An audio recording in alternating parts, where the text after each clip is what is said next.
పెట్టింది. మొత్తానికి ఆయన తిన్నాడు. ఈమె పిల్లలు తినాలి, ఈమె బిడ్డ. సరే, ఆమె తన ఇంట్లోకి వెళ్ళి పిండి వెతికినప్పుడు పిండి ఇంకా ఉంది, నూనె ఇంకా ఉంది. దాదాపు ఎన్ని సంవత్సరాలు అంటే 3.5 సంవత్సరాల వరకు ఆ పిండి అయిపోలేదంట, నూనె అయిపోలేదంట. ఏ ఏరియాకైతే ఆమె సహాయం చేసిందో, చాలా జాగ్రత్తగా మనం, ఏరియా అయితే వాళ్ళ ఇంట్లో భోజనం చేస్తా వచ్చాడో, ఆయన వెళ్ళిపోయిన తర్వాత ఆ ఇంట్లో ఒక సమస్య వచ్చింది. ఆమె పిల్లవాడు చనిపోయాడు. ఏదంటే చెప్పలేనంత ఏదో బాధ. ఏంది? రోగమా? చదువు అమ్మా, ముందు వచ్చింది చదువు. అటు తర్వాత కుమారుడు రోగి, అదిగో ప్రాణము నిలవజాలనంత వ్యాధి గలవాడాయను. ప్రాణము నిలవజాలనంత వ్యాధి గలవాడయ్యాడు. వ్యాధి గలవాడవాడు కాదు, చచ్చిపోయాడు. భయంకరమైన సీరియస్ రోగం వచ్చిందనమాట. ప్రాణానికే ముక్కు. చాలా రోగాలు ఉంటాయి మనకు. కొన్నిసార్లు జ్వరము, జలుబులు, తలనొప్పి, కడుపు నొప్పి, మోషన్స్, ఇంకా ఉన్నాయి, రకరకాలు ఉన్నాయి కదా. ఇవన్నీ ప్రాణాంతకమైనవి ఏం కాదు, ప్రాణం తీసేంతవి కాదు. మనం అనొచ్చు, ఈ జలుబుతో చచ్చిపోతున్నాడు బాబు అని అంటాం, కానీ చచ్చిపోం. ఈ తలనొప్పితో చచ్చిపోతాను అంటాం, కానీ చచ్చిపోం. కొన్ని ప్రాణాంతకమైన వ్యాధులు ఉంటాయి, అంటే వస్తే చచ్చిపోవాల్సిన అలాంటి వ్యాధి వచ్చింది. అలాంటి వ్యాధి రావడమే కాదు, చనిపోయాడు. ఏలియా ఆ ఇంటికి మరలా వచ్చాడు. ఆమె అడిగింది, అయ్యా నా పాపాన్ని నాకు గుర్తు చేసి నా కుమారుని చంపడానికి నువ్వు వచ్చావు కదా అని అడిగింది. ఏలియా అన్నాడు, అమ్మా ఎందుకు నువ్వు ఆ పిల్లవాడిని నా చేతికి అని ఆ పిల్లవాడిని కౌగిట్లోంచి చేతిలో పట్టుకొని తన మిద్దె మీదకి వెళ్ళి, తను ఉన్నటువంటి మేడ మీదకి వెళ్ళి ఆ పిల్లవాడిని పండవేసి వాడి మీద పారజాచి, అంటే చేతిలో చెయ్య, కాళ్ళ మీద కాళ్ళు కరెక్ట్ గా పెట్టి ప్రార్థన చేయడం ప్రారంభించాడు. ఏమని ప్రార్థన చేశాడంటే, ప్రభువా, ఏం చదివాడు చూడండి, ఏం ప్రార్థన చేశాడు చూడండి. అది స్తోత్రం. ఏం ప్రార్థన చేశాడు చూడండి, చదవండి మాట. అతడు ప్రార్థన చేశాడు చూడమ్మా. యెహోవా నా దేవా, అదిగో నన్ను చేర్చుకొనిన ఈ విధవరాలి కుమారుడు. చెప్పండి, ఎవరంటాడు? చేర్చుకున్నటువంటి తల్లి విధవరాలు, అంటే ఇంకా వేరే భర్త లేడు, ఆధారం లేదు. ఈ పిల్లవాడు కూడా చచ్చిపోయాడు. ఈ కుటుంబం ఏ కుటుంబం అంటేది? దైవజనులు చేర్చుకున్న కుటుంబం. దైవజనులు చేర్చుకోవడమే కాదు, దైవజనులను పోషించిన కుటుంబం. ఎప్పుడు? వాళ్ళకి లేనప్పుడు. హల్లెలూయా. చాలాసార్లు మనకుంటే మనం పెడతాం, మన కాడ ఉంటే పెడతాం, కానీ లేకపోతే పెట్టాలంటే కష్టం. ఆమెకే లేదు పాపం, ఆ రోజుకే ఉంది. అలాంటి పరిస్థితుల మధ్య దైవజనుని చేర్చుకుని ఆమె పోషిస్తా వచ్చింది దైవజనుని. ఏ కుటుంబం అయితే దైవజనుడికి పెట్టిందో, దైవజనుని పోషించిందో, ఆ కుటుంబంలో సమస్య కాదు. ఇప్పుడు ఆ కుటుంబంలో ఉన్న ఏకైక ఆధారమైన కుమారుడు చనిపోయాడు. కొన్నిసార్లు మన జీవితాల్లో సమస్యలు ఎట్లా వస్తాయంటే మనకు అర్థం కావు. ఓ భయంకరమైన సమస్యలు మన జీవితాల మీదకి వస్తాయి. గత వారం కూడా మీరు ఆదివారం అల్లూరులో సాక్ష్యాన్ని ఇంటా వచ్చారు. పాపానికి వేరే లేడు, ఒకే ఒక కొడుకు. డాక్టర్లు భయంకరంగా చెప్పేశారు, నువ్వు చెప్పలేము, ఈ మిషన్లోకి పోయించినట్టు నిన్నే ఒక అతను చనిపోయాడని భయపెట్టేశారు. ఆమె ఒకటే అనుకుందంట, ప్రభా నా బిడ్డ కానీ చనిపోతే నేను కూడా చనిపోతా, నాకు వేరే ఆధారం లేదు, నీవే నా బిడ్డని ఎట్లాగైనా కాపాడాలని ప్రార్థన చేసినప్పుడు మీరు సాక్ష్యం చూస్తే ఉంటుంది. మన ఏపీసీ ఫిలదెల్ఫియాలో గ్రూప్లో, మన షాలేంరాజ్ ఏపీసీలో ఉంటుంది. దేవుడు గొప్ప కార్యం చేస్తా వచ్చాడు. ఇది ఏ కుటుంబం అంటే ఏరియాను పోషించినటువంటి కుటుంబం, దేవుని ఆధారం చేసుకున్నటువంటి బతుకుతున్న కుటుంబంలో ఓ భయంకరమైన సమస్య వచ్చింది. ఉన్నటువంటి ఒకే ఒక్క కుమారుడు చనిపోయాడు. అయితే ఏలియా వచ్చాడు, మిద్ది మీదకి తీసుకెళ్లి ప్రార్థన చేశాడు. చూడండి, ప్రార్థనకి ఎంత పవర్ ఉందో చూడండి. మీరు ఇక్కడ మనందరం గమనించాలి. మనం ఏమనుకుంటామంటే చేసిన ప్రార్థన ఏముందిలే అనుకుంటారు కొంతమంది. ప్రార్థన అంటే కొంతమందికి ఒక అలవాటు అనమాట. ఆ ప్రార్థన అంటే ప్రభువా నీ స్తోత్రాలు నాయనా అని ఏదో అంటే ఇంట్రెస్ట్ లేకుండా కొంతమంది చేస్తూ ఉంటారు, అంటే ఏముందిలే అన్నట్టుగా ఒక అలవాటు ప్రకారంగా చేసే ప్రక్రియ కాదు ఇది. చిన్నపిల్లలు కూడా ఏదైనా చెప్పండి చెప్తా ఉంటారు అనమాట, వాళ్ళకి దాని అర్థాలు తెలియదు వాళ్ళకి. కానీ దేవుని బిడ్డలుగా మనం చేస్తున్నటువంటి ప్రార్థనకి చాలా విలువ ఉంది ప్రియ దేవుని బిడ్డలారా. మనం చేస్తున్న ప్రార్థనకి చాలా విలువ ఉంది ప్రియ దేవుని బిడ్డలారా. మనం చేసిన ప్రార్థన ప్రభు అంగీకరించి మీరు భూమి మీద ఏదైతే బంధిస్తారో దాన్ని ఆయన ఆకాశంలో బంధిస్తానని చెప్పాడు. హల్లెలూయా. కాబట్టి మనం ప్రార్థన చేసేటప్పుడు జాగ్రత్తగా చేయాలి. ఇది ప్రభు వింటున్నాడు, ప్రభు విని సహాయం చేస్తాడు అని మనం మర్చిపోకూడదు. ఏలియా ప్రార్థన చేశాడు, ఈ వెధవరాలు నీ దైవజనుడికి సహాయం చేసిన వెధవరాలి. చదువు మా మాట ఏమని అన్నాడు, ఏమన్నాడు? ఆమా నన్ను చేర్చుకొనిన ఈ వెధవరాలి కుమారుడు. హల్లెలూయా. ఎవరిని చేర్చుకున్నాడు అంటే ఏలియాని ఎవరు చేర్చుకోవాలా పాపము, ఈ వెధవరాలు చేర్చుకున్నది.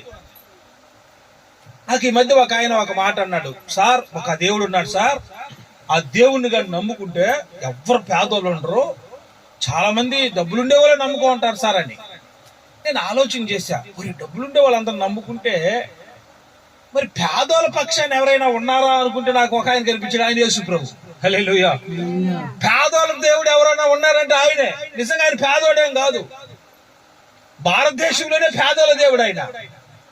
ఒక ఆయన నాకు ఏమన్నాడంటే, సార్ ఈ దేవుడు అయితే చాలా మంది డబ్బులుండే వాళ్ళే నమ్ముకో ఉంటారు సార్, ఈయన్ని ఆయన నమ్ముకుంటే చాలా వాళ్ళకి కలిసి వస్తుంది, అందుకని డబ్బులుండే వాళ్ళు నమ్ముకుంటారని. సరే డబ్బులుండే వాళ్ళు వాళ్ళకి దేవుడు ఉంటే మరి పేదోళ్ళకి ఎవరు, పేదోళ్ళు పట్టించుకునే వాళ్ళు ఎవరు?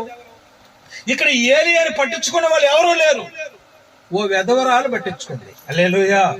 చూడు, ఒక తినడానికి తిండి లేనటువంటి ఒక స్త్రీ, తినడానికి ఆధారం లేనటువంటి ఒక స్త్రీ, ఒకే ఒక్క పూట ఉంది, ఆ పూట తర్వాత ఇంక పూటకే లేదు భోజనం. అయినా ఆమె ఎంత విశ్వాసం కలిగిందంటే, దైవజనుడు ఉంటే మంచిది, నేను నా పిల్లోడు తర్వాత తింటాం, ముందు మీరు తినండి సార్ అని చెప్పి ఆయనకి ఇచ్చింది. అయితే 3.5 సంవత్సరాలు పోషించబడతా వచ్చింది, వాళ్ళ కుమారుడు చనిపోయాడు. చూడండి, ఏ వెధవరాలైతే దైవజన్ని చేర్చుకుందో ఆ వెధవరాల కుమారుడు చనిపోయాడు.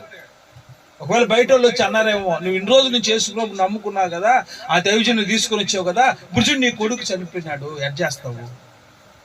చాలా సార్లు మనల్ని కూడా ఎత్తిపోయి మాట్లాడుతూ ఉంటారు, మీరు ప్రభువుని నమ్ముకున్నారు కదా, మీకేం జరిగింది, అది ఇది రకరకాలుగా మాట్లాడతారు. ప్రియదేవుని బిడ్డలారా, మీరు మర్చిపోవద్దు, మన దేవుడు ఎప్పుడు కూడా ఎవరికి అన్యాయం చేయడు. హల్లెలూయా. ఆయన న్యాయకర్త, సహాయం చేసే దేవుడే తప్ప. అది కాస్త మబ్బు అంతే, కొంచెం మబ్బు పట్టినట్టుంటది అంతే. ఆ మబ్బు తర్వాత పాద్ది ప్రకాశం అనేటువంటి వెలుగు మన జీవితాల మీద ప్రకాశిస్తుంది. హల్లెలూయా. చూడండి, ఒక ఏలియా చేర్చుకున్నటువంటి కుటుంబంలో తన కుమారుడు చనిపోయాడు. ప్రియదేవుని, ఎంత దుఃఖమో చూడండి, ఎంత దుఃఖమో. ఏలియా వచ్చాడు, ప్రార్థన చేయడం ప్రారంభించాడు, నన్ను చేర్చుకుని ఈ వెధవరాలు. చదువుమా, నన్ను చేర్చుకుని ఈ వెధవరాలు కుమారుని చంపునంతగా ఆమె మీదకి కీడు రాజేసితివా అని యెహోవాకు ప్రార్థన చేశాడు. హల్లెలూయా. చూడు, ఎలాంటి ప్రార్థన అంటే, అది చచ్చిపోయిన పిల్లల దగ్గరికి వెళ్ళి ప్రార్థన చేశాడు. ఓ దైవజనుడు ఒక ఆయన ఆఫ్రికా దేశాల్లో, ఆఫ్రికా ఖండం ఆ దేశాల్లో ఒక ఆయన సేవ చేస్తూ ఉండేవాడు. ఆయన సేవ చేస్తూ ఉంటే ఆ చుట్టుపక్కల ఉన్నటువంటి చాలా మంది ఆయన్ని ఆట పట్టించాలని, లేదంటే ఆయన మీద ఏదో ఒక నేరం మోపాలని, లేదంటే ఆయన గురించి ఏదైనా బ్యాడ్ గా ప్రచారం చేయాలని చాలా మంది ఉంటారు కదా. ఇట్లాంటి వాళ్ళు దేవుని బిడ్డలు అంటేనే ఏదో ఒకటి తప్పు మోపాలని, సేవకులు అంటేనే ఏదో ఒక తప్పు మోపాలని చూస్తా ఉన్నారు. ఆయన వాళ్ళ దగ్గరికి పోయి, అయా మీ దేవుడు గొప్ప దేవుడా అంటే, గొప్ప దేవుడు అండి. మీ దేవుడు రక్షిస్తాడండి. రోగాలను తగ్గిస్తాడండి. చచ్చిన లేపాడండి. రోగం నుంచి తప్పిస్తాడండి. సరే రా, నువ్వు రా, ప్రార్థన చేద్దురా అన్నాడు. సరే ఈయన పోయినాడు. ఇప్పుడు ఛాలెంజ్ చేసుకోవటానికి కాదు, కొంతమంది ఛాలెంజ్ చేస్తా ఉంటారు, ఛాలెంజ్లకు కాదు దేవుడు. ఆయన తెలియకనే పోయినాడు, సరే ప్రార్థన చేద్దామని. ఈయన పోయి చచ్చిపోయిన దగ్గరికి వెళ్ళి ప్రార్థన చేస్తున్నాడు. చచ్చిపోయినాడు పండబెట్టారు. చచ్చిపోయిన దగ్గర పోయి ప్రార్థన చేయమంటే నేను ఒకసారి ఆలోచన చేసి, బాగా ప్రార్థన పరుడు కనుక, సరే మొత్తానికి ప్రార్థన చేద్దాం, మనం ఉండటానికి బ్రతకటానికి ఏదైనా దేవుడే, ఉన్నా దేవుడే, చచ్చిపోయినా దేవుడే, వీళ్ళ మధ్యలో చనిపోయినా చనిపోదాం, దేవా నీ నామం మహింపరచబడాలని చెప్పి మొత్తానికి చచ్చిపోయిన దగ్గరికి వెళ్ళి అనేక మంది ఉన్నారు, చుట్టూ తిరుగుతా ఉన్నాడు, చుట్టూ తిరుగుతా ఒకే మాట అన్నాడు, జీసస్ జీసస్ జీసస్ జీసస్ అంటున్నాడు. ఏమన్నాడు చెప్పండి, ఏమన్నాడు?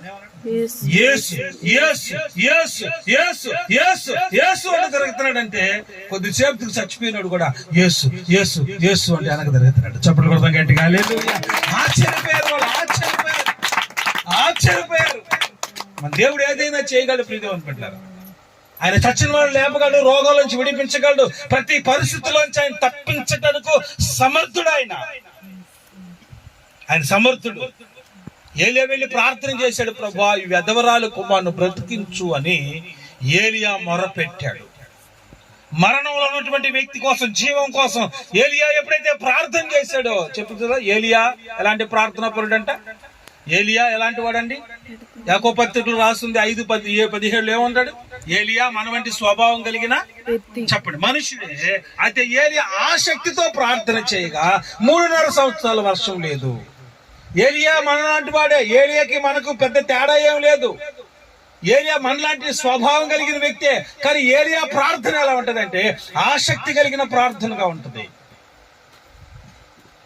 ఏలియా ఆసక్తి కలిగిన ప్రార్థన ద్వారా చచ్చిపోయినటువంటి ఒక బిడ్డ లేచాడు.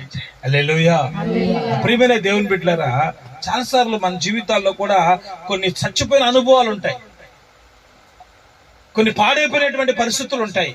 ప్రభువా వీటిలో నుంచి నన్ను బ్రతికించు ప్రభువా, వీటిలో నుంచి మరో నన్ను తిరిగి లేవనెత్తు ప్రభువా అని ఎప్పుడైతే మనం ప్రార్థిస్తామో దేవుడు మనల్ని సహాయం చేస్తా వస్తాడు. హల్లెలూయా. చెప్పండి హల్లెలూయా. హల్లెలూయా. ఏలియా ప్రార్థన చేశాడు, బ్రతికించు ప్రభువా అని ప్రార్థన చేస్తే. చదువు మాట చదువు. ఆ చిన్నవారి మీద పార చూసుకుని యెహోవా నా దేవా నా మొర ఆలకించి ఈ చిన్నవానికి ప్రార్థించగా యెహోవా ఏలియా చేసిన ప్రార్థన ఆలకించి ఆ చిన్నవానికి ప్రాణము మరలా రానిచ్చినప్పుడు అతడు బ్రతికాను. హల్లెలూయా. అతడు బ్రతికాడు. ఒకప్పుడు చచ్చిపోయినాడు, ఇప్పుడు బ్రతికాడు. ఏం జరిగింది మధ్యలో? చావుకి బ్రతుక్కి మధ్యలో ఏం జరిగింది చెప్పండి? ఏం జరిగింది? చెప్పాలి. ఏం జరిగింది చెప్పాలి అందరూ. ఏం జరిగింది? ప్రార్థన. ఎలాంటి ప్రార్థన అది? విశ్వాసం కలిగిన, ఆసక్తి కలిగిన ప్రార్థన. ఒకే ఒక్కడు వెళ్ళి ప్రార్థన చేస్తున్నాడు, పోరాడుతూ ఉన్నాడు. చాలాసార్లు మనం అనుకుంటాం, నేను ఒక్కనే ప్రార్థన చేస్తున్నాను, నేను ఒక్కదానే ప్రార్థన చేసుకుంటున్నాను, నేను ఒక్కడే ప్రార్థన చేసుకుంటున్నాను, నా ప్రార్థన వింటాడో విండో ఏమో దేవుడు అని చాలా మంది అనుకుంటారు. ఏలియా ఒక్కడే వెళ్ళి ప్రార్థన చేశాడు, చచ్చిపోయిన కుమారుడు బ్రతికాడు. హల్లెలూయా.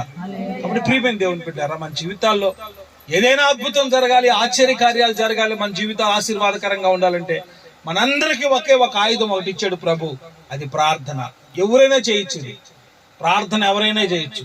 పొడుగోళ్ళైనా, కొంచెం షార్ట్ గా ఉన్నా, నల్లగా లావుగా ఉన్నా, లేకపోతే సన్నగా ఉన్నా, ఎవరైనా చేయొచ్చు. చదువుకున్నా చదువుకోకపోయినా మనం ఒకటి చేయొచ్చు. మీ అందరికి పాటలు వచ్చారో రావో నాకు తెలియదు, కానీ మనందరం ప్రార్థన చేయొచ్చు. హల్లెలూయా.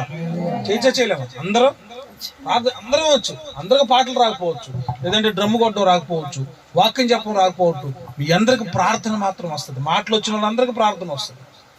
ప్రార్థన అంటే ఏమో లేదండి, దేవుణ్ణి మనం అడగడమే, దేవుని దగ్గర మొరపెట్టడమే, దేవుని సన్నిధిలో వెళ్ళి మన నీళ్లు కుమ్మరించినట్లుగా మన హృదయాన్ని కుమ్మరించినప్పుడు దేవుడు గొప్ప కార్యాలు మన జీవితాల్లో జరిగిస్తాడు. హల్లెలూయా. ప్రత్యేకంగా ఈ ప్రాంతంలో దేవుడు అనేక అద్భుతాలు జరిగించాలి, ఈ కుటుంబంలో దేవుడు ఆశ్చర్య కార్యాలు జరిగించాలి. మీరందరూ ప్రార్థించండి. దేవుడి వాక్యాన్ని దీవించి ఆశీర్వదించును గాక. హల్లెలూయా. అందరూ కళ్ళు మూసుకున్నట్లయితే ప్రార్థన చేసుకున్నాం.